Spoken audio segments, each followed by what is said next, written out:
Welcome to Shot Callers Esports. I'm Matt Hempstead. That once again is Matt Best, and with both splits over now, NA and EU completely done, the regular season, time to discuss some MVPs. I'm kind of upset we don't have an award right here. It would be nice to have. We'll give away the PlayStation. That's what we'll do. All right, the PlayStation That's goes to the winner.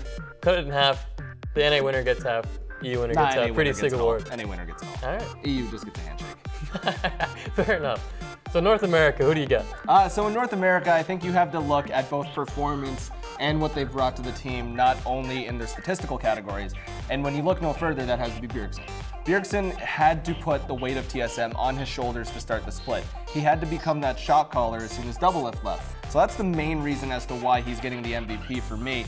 But then you look at his stats, and that tells a different story as well. Yes, he started the split off, and it wasn't the greatest thing we've all seen. Those fantasy LCS owners who drafted Bjergsen first overall were crying after a couple weeks.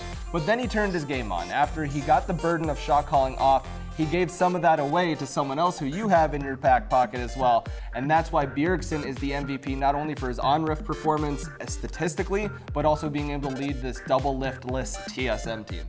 Double liftless. Nicely done. That's a rough one. I'm going to stick with TSM and go with Hauntzer, as you kind of gave away. Thank you for that. It could have been anyone. Wild Turtle could have started shot calling. Yeah, it would have been Wild Turtle for sure. Yeah, especially with those bot lane deficiencies kind of early on. You didn't know what Wild Turtle was going to bring with Biofrost. Yeah. I just think Hauntzer was the most consistent performer of TSM during that regular season split. I know you mentioned Bjergsen, and you said he kind of struggled off the top, and that for me, even though he had to incorporate that shot calling, kind of takes him down a peg for the MVP. You're a stats guy. I'm to a degree.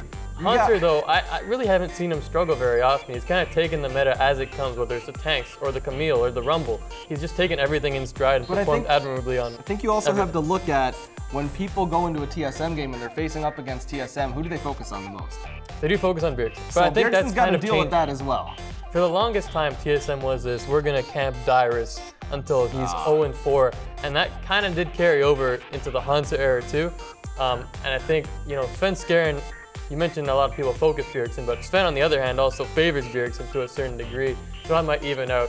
I do think Hauntzer's starting to take some of that attention. You can't leave him up there 1v1 anymore. No. He's basically smashing most of his opponents. And he fits into the meta so well now. I don't think anybody can debate that. No, he doesn't. I mean, I just really like what he's done. I could go either way, but I think it's definitely a TSM member. It's one of these two guys. It's got it. Or Arrow. An honorable mention goes to Arrow for coming over with all the hype and performing as well as he did. He just doesn't have a bot lane partner, so if you found one, I feel like, you know those missing posts where people put up their pets and stuff on those posts? Yeah, we need one for a support player, just for Arrow. And of course, results always matter when it comes to this. You look at the standings, TSM up there, it's got to be one of them. If we put all the results away, then, I mean, I'd still go with these two guys, and Arrow is there as well. But, yeah, I get your argument. All right, now we'll go to EU. Great. where I know you love to party. Yes.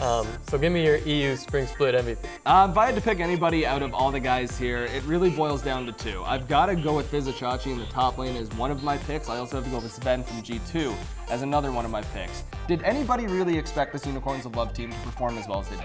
I mean, there was some hype after that international tournament, but at the end of the day, that international tournament, Oakland was what? Some okay teams in the Flash Wolves? There were no top-tier teams outside of the Flash Wolves, some subpar Korean squads. Yeah. But. So they had the bit of hype there, but the way Vizicachi has just molded into this carry top laner, even playing on tanks, is really impressive. But if we're going to give away an easy award, you got to give it to Sven or Miffy. Pick one of these guys and just give them that handshake we were talking about earlier. Sven has just dominated. There is no ifs, ands, or buts around that. That A has to do with how good he is, and B, how bad EU is as a whole.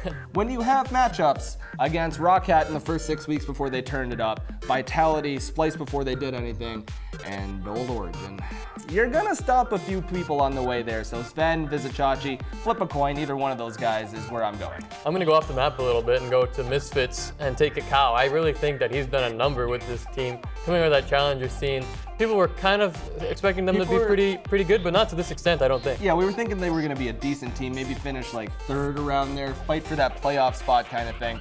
But the way they dominated throughout the split was just something to witness. Yeah, and the way Kakao just took over. No one really knew what his performance was. We haven't really seen him on a big stage in a while, coming out of the Chinese scene. Yeah. Is he washed up? Does he still have it? He apparently still does, especially on the Lee Sin we've seen lately. He looks very good, and he could potentially carry Misfits not just this split, but going forward too. I really like what he's done. The roster's not overly talented across the board, but they he really play really well together.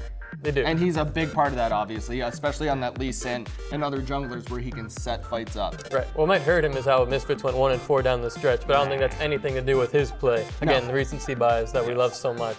So you're going to take Sven or Mithy, or you got to pick one? If I had to take between the two guys, I'd go Sven then. All right. I'd go Sven, Vizicachi, Mithy. We also have to bring up a guy like Jankos. I mean, H2K doesn't go as far as they go without Jankos there as their jungler. So we'll give an honorable little mention to him. I'm going to stick with Kakao instead of kind of, floating between 3 different guys there for whatever you want. Let us know who you think your Spring Split MVP is for NA and Europe. I know it's a lot of work. For more esports content, head over to Matt Best Plays WWG.com/esports or on Twitter at WWG_esports. For Matt Best, I'm Matt Hempstead. We'll see you next time on Shot Callers Esports.